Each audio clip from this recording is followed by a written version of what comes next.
อัศจรรย์ใจอายวาสนาสิบ่ได้สมสู่สิบ่ได้จูงมือน้องกะเหิงห่างแหนงหลายเกิดเป็นชายสาดเสือจักขอบวชหนึ่งชีวีเพราะอยากหนีสงสารอันใหญ่ยาวข้าวเยินให้เห็นใจอายในเด้อลาตัดใจสายอย่าได้ห่วงให้ไปข่วงผู้ไม่โดดอย่าค่อยท่าอายเด้อนางอย่าสุวนมาตองให้หมองมนเสียสินตอนนี้ยินดีดอมต่อถ้ำพุทโธไทยขั้นหัวใจของเจ้าคือหินนักหมื่นให้ขึ้นเมื่ออยู่บ้านข้องท่ายาสุกวนอีกบ่หึงจังสีม่วนข้องศิลสละเพศหันเข้าสู่เขตข่ายทางกรรมฝ่ายโยมดอกเด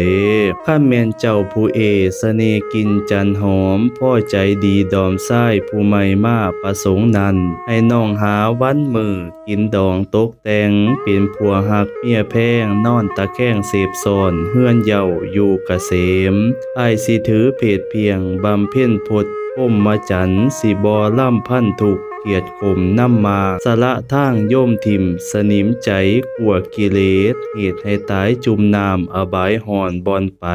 คำพระองค์เทศไว้ความบ่เที่ยงของสังขารเสื่อมตามกาลเวลาบ่อยู่ยืนยาวมันต้องดับขันเสียทิมเสมอกันสัตว์โลกตายใส่ดินใส่หญ้าเหลือกลางขี้ฝุ่นฝอยอ้ายนี่บวชแต่น้อยห้อยหมูเมบ่เคยเห็นบ่เคยเป็นผัวคนพอเฮือนคูนบานขอให้หวานน้ำผึ้งสุกเรื่องอย่าขมเฟือนเป็นแม่เฮือนพำพร้อมสมบัติเจ้ายอดสตรีเสด้อ